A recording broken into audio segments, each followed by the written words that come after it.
শেষনাগ এবং বাসুকীনাগ দুজনেই মাতা কদ্রুর পুত্র। মান্যতা অনুসারে শেষনাগ সব নাগের মধ্যে সর্বশ্রেষ্ঠ।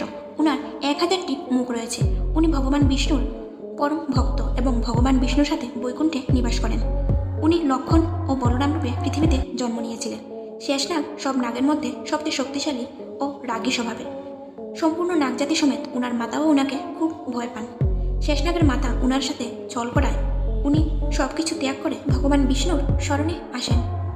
বাসুকী শেষনাগের পরে নাগজাতির মধ্যে সর্বশ্রেষ্ঠ। উনার 100টি মুখ। বাসুকীনাগ শেষনাগের থেকেও বেশি বিষযুক্ত।